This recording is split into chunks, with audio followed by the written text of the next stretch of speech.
हम सभी अपनी पढ़ाई पूरी करते हैं, पढ़ाई पूरी करने के बाद हर एक का अपना एक ड्रीम जॉब होता है कि मुझे इस कंपनी में जाके काम करना है, मेरा पैशन ये है, मैं कोडर बनना चाहता हूँ, मैं डेवलपर बनना चाहता हूँ। तो ये सारी चीज़ें हर एक व्यक्ति का अपना अपना एक इंटरेस्ट होता है, अपना एक सपना होता है। तो आज का जो इस वीडियो है इसमें ना कि केवल वर्डप्रेस के लिए बल्कि हर एक जो भी व्यक्ति इंटरव्यू देना चाहता है तो वो हर एक चीज़ इस चीज़ से सीख सकता है कि उसको किस स्किल पे इम्प्रूव करना है, उसको क्या चीज़ और इम्प्रूव करना है इंटरव्यू में जाने से पहले, जिसके वजह से उसको एक भी रिजेक्शन ना मिले। तो आज के इस वीडियो में मैं बेसिकली वर्डप्रेस के बारे में लेकर आया हूँ कि अगर आप वर्डप्रेस का इंटरव्यू देने जा रहे हो तो आप कौन-कौन से टॉपिक्स, कौन-कौन से चीज़ों पे आप काम कर लो, ताकि अगर आप इंटरव्यू देने के बाद वहाँ से निकलो तो आपके हाथ में ऑफर लेटर हो, जॉइनिंग लेटर हो। तो ये चीज़ आज की इस वीडियो में हम डिस्कस करेंगे। तो चलिए वीडियो को शुरू करते हैं। तो हमारा आज का टॉपिक से क्या है, इंटरव्यू प्रिपरेशन। तो इंटरव्यू प्रिपरेशन हमें कैसे करना है, उसमें क्या कौन-कौन चीज़ों पे हमें ध्यान देना है, तो आज के इस वीडियो में हम ये सारी जानेंगे। सबसे पहले हमें क्या देखना है कि हमें बेसिक्स आना चाहिए। इंटरव्यूअर सबसे पहले कोई भी क्वेश्चन शुरू करेगा तो पहले आपका इंट्रोडक्शन लेगा, फिर आपका एक्सपीरियंस पूछेगा। ठीक है, मैं पॉइंट वाइज लिख देता हूँ। पहले क्या होगा, आपका इंट्रोडक्शन कहेगा इंट्रोड्यूस योरसेल्फ। आप मतलब आपने क्या पढ़ाई किया है, कहाँ से एक्सपीरियंस गेन किया है, किस फील्ड में काम किया, तो ये सारी चीज़ें इंट्रोडक्शन में इंक्लूड होंगी। तो ये सारे तो सबसे पहले इंटरव्यूअर आपका इंट्रोडक्शन लेगा, फिर उसके बाद क्या होगा, आपके एक्सपीरियंस के बारे में पूछेगा।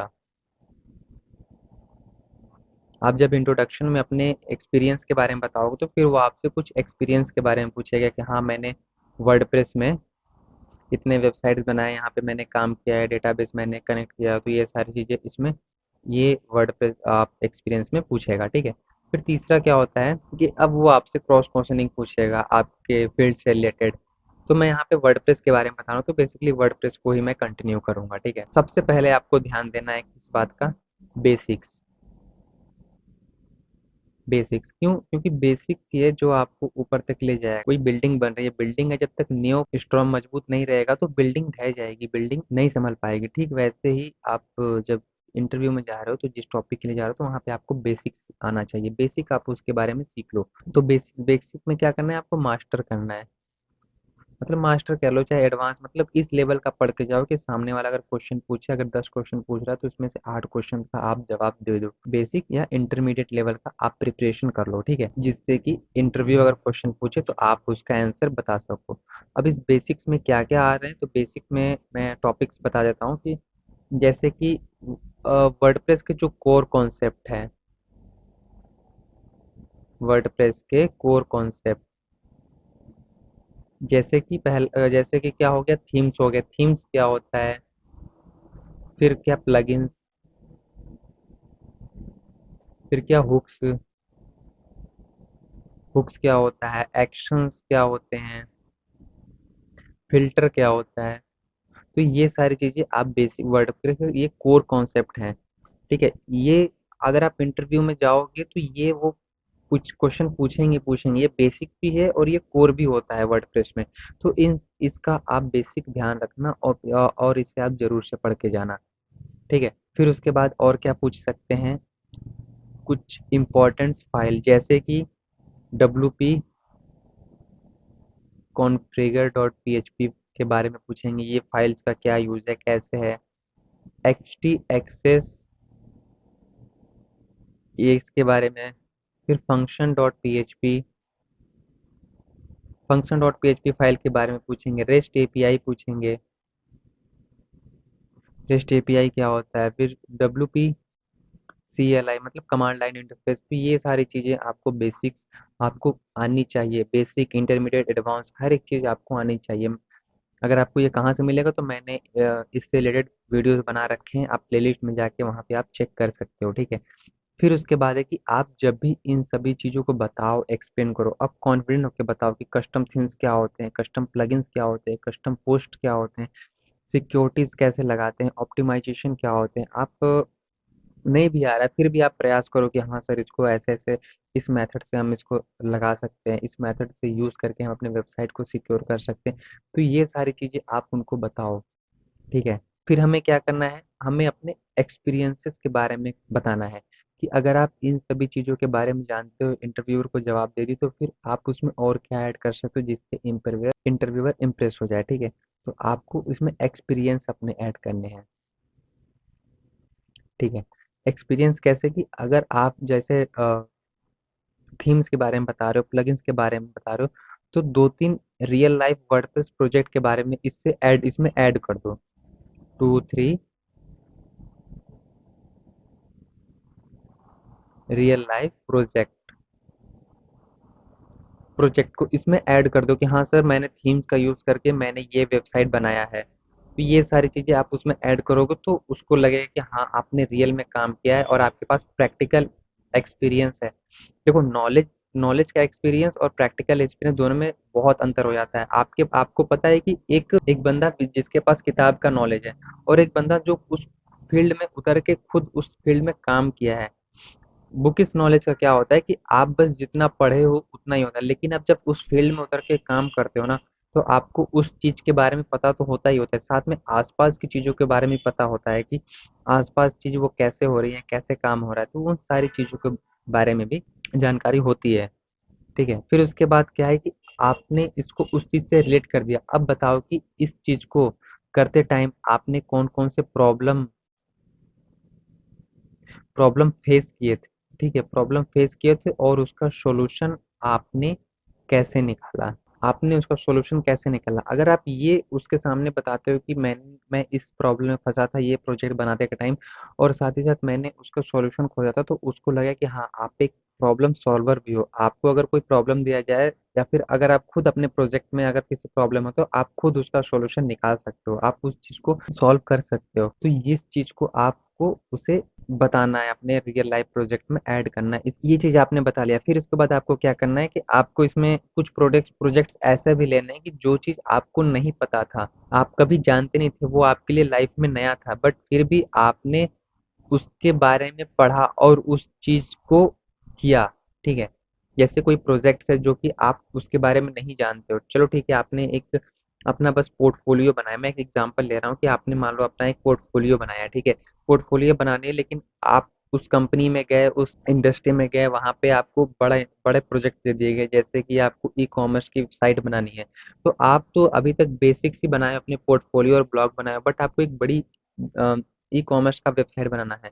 तो फिर आपने क्या किया, आप उस वेबसाइट के बनाने से पहले आपने उस चीज़ों के बारे में स्टडी किया कि हाँ, ई कॉमर्स वेबसाइट क्या होती है, कैसे बनती है, इसमें क्या क्या फीचर्स होते हैं। तो ये सारी चीज़ों के बारे में आपने पढ़ा, पढ़ने के बाद आपने उस चीज़ को इम्प्लीमेंट किया और फिर उस प्रोजेक्ट को तैयार किया, ठीक है? तो ये सारी चीज़ें आपको इंटरव्यूअर को बताना है, इसी में आपको ऐड करके बताना है कि आपने उसका सॉल्यूशन कैसे निकाला, फिर उस चीज़ को प्रॉब्लम फेस किया। आज जो प्रोजेक्ट लाइव चल रहा है, तो अगर आप वो प्रोजेक्ट लाइव है आपका, तो आप उसे लाइव दिखा सकते हो। आप उसको डायरेक्ट डोमेन नेम होस्टिंग, जो भी आपके पास वेबसाइट का लिंक है, आप उसे बता सकते हो, तो कि आप लाइव सर देख सकते हो कि ये प्रोजेक्ट मेरा अभी भी लाइव चल रहा है। जब भी आप ये सारी चीज़ें बोलना, आप पहले तो कॉन्फिडेंट रहना हमेशा। जो भी बोलो कॉन्फिडेंट रह के बोलो। भले ही कोई 1-2 वर्ड गलत निकल जाए, नो डाउट, हम ह्यूमन्स हैं, हमा हमसे गलतियाँ हो जाती हैं, 1-2 बार मिस्टेक्स हो जाते हैं, कोई इश्यू नहीं। आप कॉन्फिडेंट रहना, ठीक है? और इससे क्या होगा कि हाँ, लगेगा कि हाँ, सामने वाला जो बोल रहा है वो कभी-कभी ऐसा लगता है कि हमें नहीं आता है, बट फिर भी हम इतने कॉन्फिडेंस होके बोल देते हैं ना कि लगता है कि हाँ यार, ये जो बोल रहा है वो सही ही बोल रहा है, वो गलत नहीं है। तो बोलना, ये इससे क्या होता है कि इससे दिखाता है कि ग्रोथ माइंडसेट दिखाता है कि उस सामने को लगे कि हाँ, ये ग्रोथ माइंडसेट इस बंदे का है। ये मेरे कंपनी के लिए बेटर है। अगर मैं इसे अपनी कंपनी में इसे हायर कर लेता हूँ, तो आगे चल के ये मेरे मेरे कंपनी को ग्रोथ में हेल्प करेगा। तो इस चीज़ को ध्यान रखना। फिर उसके बाद इंटरव्यू के टाइम, प्रोजेक्ट जब भी आप एक्सप्लेन करने के टाइम, जब भी आप प्रोजेक्ट को एक्सप्लेन कर रहे हो, आपको कुछ टेक्निकल कीवर्ड्स, आपको क्या करना है, टेक्निकल कीवर्ड्स यूज़ करने हैं, जिससे कि क्या लगेगा कि हाँ, बंदा कॉन्फिडेंट है, उसको टेक्निकल नॉलेज, टेक्निकल कीवर्ड्स उसको आता है। एक होता है कि हमने बस काम, मतलब प्रैक्टिकल काम किया है, लेकिन हमें उस चीज़ का नॉलेज नहीं है, टेक्निकल नॉलेज उस चीज़ को क्या कहते हैं, जैसे डेटाबेस हो गया, क्वेरी हो गया, ये सारी चीज़ें, कैच हो गया, एपीआई, एंड पॉइंट, ये सारी चीज़ें, इन सारी टेक्निकल कीवर्ड्स होते हैं जो कि इंप्रेशन अच्छा डालता है इंटरव्यूअर के सामने। तो आप जब भी अपने प्रोजेक्ट को एक्सप्लेन करना ना, तो इन सभी पॉइंट्स को, इन टेक्निकल कीवर्ड्स को अपने प्रोजेक्ट्स में ज़रूर इंक्लूड करना, ठीक है? तो ये था आपके इंटरव्यू के बारे में कि आपको इंटरव्यू में क्या करना है, कैसे करना है, आपको जब प्रेज़ेंट करना है अपने प्रोजेक्ट को तो कैसे प्रेज़ेंट करोगे, तो ये सारी चीज़ें। फिर उसके बाद क्या है, एक चीज़ जो सबसे इम्पोर्टेंट होता है कि आपका लुक, हमेशा प्रोफेशनल बन के जाओ, ठीक है? प्रोफेशनल मतलब ऐसा नहीं कि आप एकदम सूट पहन लो, टाई लगा लो और शूज़ पहन लो, ऐसे नहीं। मतलब कि एक लगे कि हाँ, आप एक प्रोफेशनल बंदा है, ऑफ़िस ऑफ़िस लुक लगे, ऑफ़िस लुक, और फिर चेहरे पे एक कॉन्फिडेंस होना चाहिए, ठीक है? प्रोफेशनल कैसे लगोगे? प्रोफेशनल लगने के लिए आपको तो सबसे पहले आपका ड्रेस जो नीट एंड क्लीन होना चाहिए। आप जो भी बोलो, क्लियरली बोलना, ठीक है? क्लियरली बोलना, नो डाउट कभी-कभी हेजिटेशन हो जाती है, नर्वसनेस हो जाती है, लेकिन जो भी बोलना आप क्लियर बोलना, ठीक है? और फिर जब भी इंटरव्यूअर आपको कुछ क्वेश्चन बोल रहा है या फिर आपको बता रहा है, बीच में इंटरप्ट नहीं करना है, लिसन केयरफुली लिसन करना है, ठीक है? केयरफुली लिसन करना है कि वो क्या कह रहा है, किसके बारे में कह रहा है, किस टॉपिक से क्या क्वेश्चन पूछना चाह रहा है, आपको उसके बातों को केयरफुली सुनना है, सुनने के बाद आपको आंसर उसका करना है, ठीक है? इससे भी इम्पैक्ट पड़ता है, क्यों? क्योंकि ये दिखाता है कि आप एक गुड लिसनर हो। ऐसा नहीं है कि सामने वाला बंदा बोल रहा है, आप अब उसका बात कंप्लीट नहीं हुआ, आप बीच में ही बोल दिए। लेकिन जब सामने वाला बंदा कोई बात बोल रहा है तो आप उसे प्रॉपर्ली सुनो, तब तक सुनो जब तक उसका बात कंप्लीट ना हो जाए। कंप्लीट होने के बाद फिर आप आंसर आप उसको दो। इससे ये प्रेजेंट करता है कि हाँ, सामने वाला बंदा लिसनर है, अच्छा लिसनर है, गुड लिसनर कहलाओगे आप। साथ ही साथ ये भी प्रेजेंट करता है कि हाँ, आप एक शांत स्वभाव के हो। शांत स्वभाव का मतलब ऐसा है कि सामने वाला अगर बंदा बोल रहा है तो वो, आप उसे पहले सुन रहे हो अच्छे से, आप उसको सोच रहे हो कि हाँ, वो कहना क्या चाह रहा है, फिर उसके बाद आप उस चीज़ का आप सोच के जवाब दे रहे हो, तो इस चीज़ का भी इफेक्ट आपके ऊपर पड़ता है, ठीक है?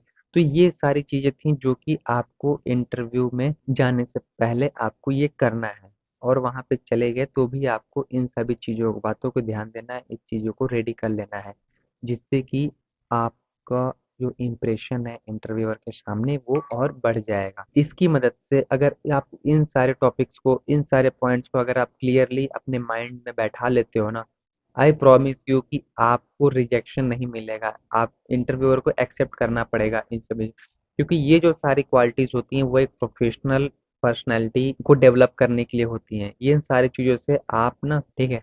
तो इन सारे पॉइंट्स को आप ध्यान रखना किसी भी इंटरव्यू में जाने के टाइम, इन सभी चीज़ को पॉइंट्स याद रखना, और इंटरव्यू में बैठना तो भी इन पॉइंट्स को ध्यान रखना है कि मुझे कैसे बिहेव करना है, क्या करना है, कैसे प्रेज़ेंट करना है चीज़ों को, अपने प्रोजेक्ट को कैसे डिलीवर करना है, तो ये सारी चीज़ें आप ध्यान रखना। अब ये तो हमने जान लिया कि हमें जाने से पहले क्या-क्या करना चाहिए जिससे कि इंटरव्यूअर के ऊपर हमारा इंप्रेशन अच्छा पड़े। वो कौन से मिस्टेक्स हैं जो हमें इंटरव्यू के टाइम नहीं करना चाहिए, जो कि आपके ऊपर एक गलत इंप्रेशन ना पड़े। उस चीज़ को हमें क्या-क्या करना चाहिए, वो कौन-कौन से पॉइंट्स हैं जो कि हमें करना चाहिए। तो हम चलते हैं अगले पॉइंट्स पे। हमें कौन-कौन से मिस्टेक को अवॉइड करना है इंटरव्यू के टाइम, ठीक है?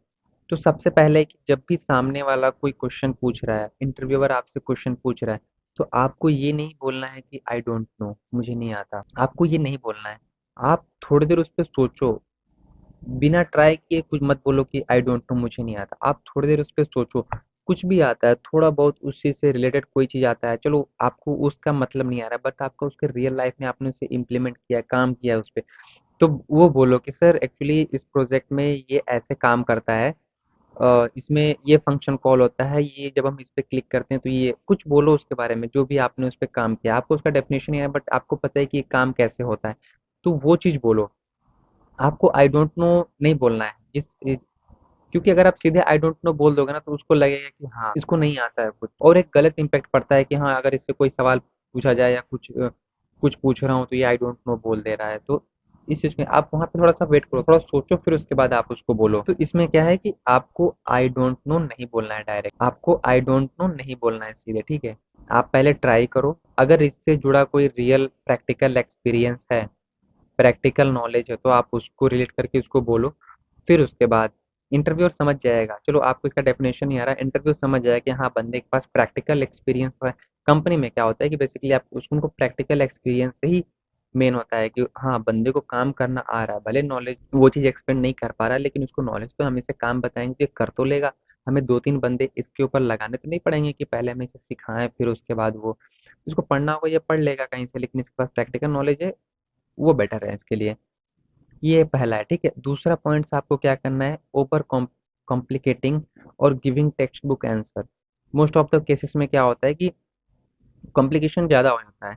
हम ज़्यादा टेक्स्ट बुक आंसर देने लगते हैं कि हाँ, WordPress is the content management system, ऐसे-ऐसे करके पूरा हम टेक्स्ट बुक उसको देते हैं, it built on PHP and MySQL website. ये क्या बुक इज़ कंटेंट हो जाता है। लेकिन आप उसे प्रैक्टिकल लाइफ में रिलेट करके बोलो, रियल वर्ल्ड बेसिस पे आप इसे कनेक्ट करके बोलो, ठीक है। तो इसमें क्या करना है आपको, टेक्स्ट बुक्स आंसर से आप जितना अवॉइड कर सकते हो आपको करना होगा। टेक्स्ट बुक जो जितने आंसर होते हैं उसको अवॉइड करना है। क्या करना है आपको अपने लैंग्वेज में,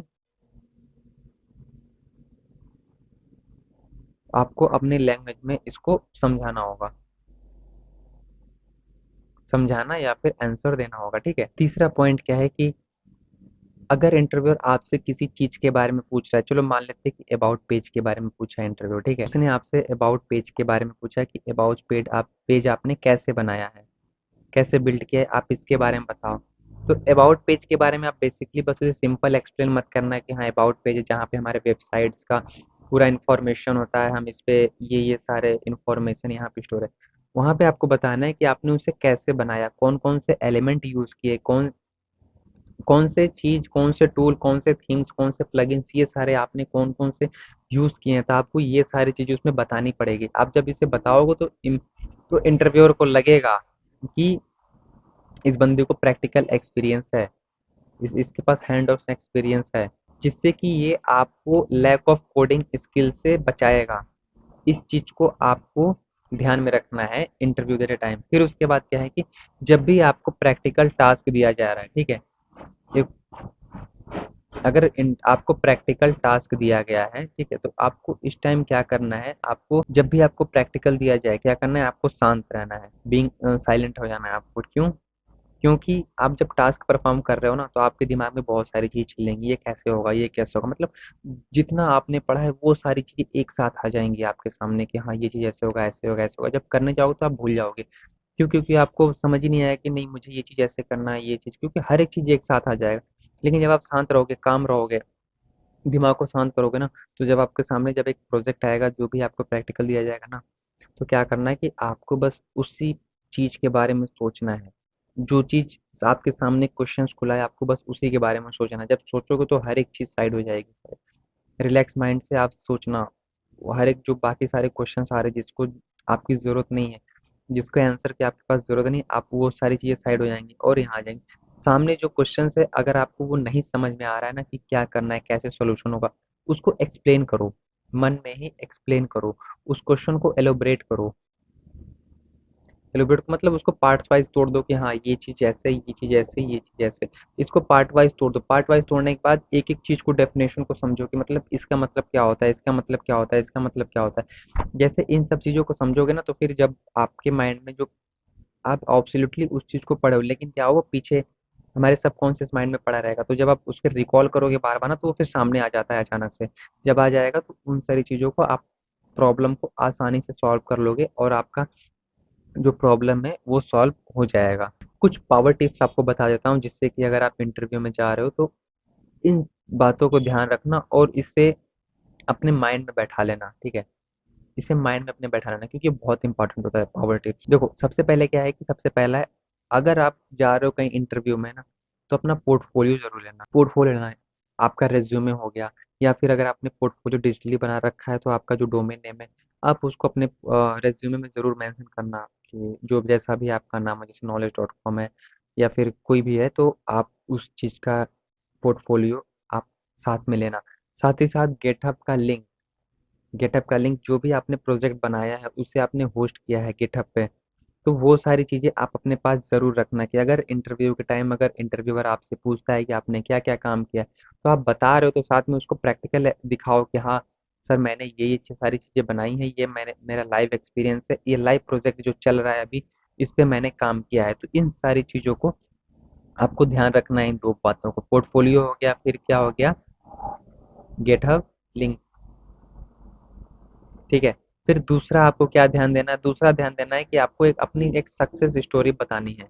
सक्सेस स्टोरी क्या है कि मैंने क्लाइंट था जिसका जो वेबसाइट का स्पीड था वो बहुत स्लो था, मैं उसके वेबसाइट में मैंने बहुत सारे चेंजेस किए जिसकी वजह से उसका वेबसाइट बहुत से फास्ट हो गया और इम्प्रूव हो गया है, बहुत सारी चीज़ें उसमें मैंने चेंजेस की हैं।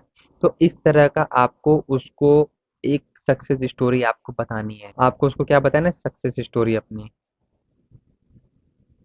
कोई भी हो सकता है, एक वेबसाइट्स के बारे में हो सकता है या आपने किसी क्लाइंट का वेबसाइट को इम्प्रूव करके उसको दिया है जो कि आज वो वेबसाइट बहुत अच्छा चल रहा है।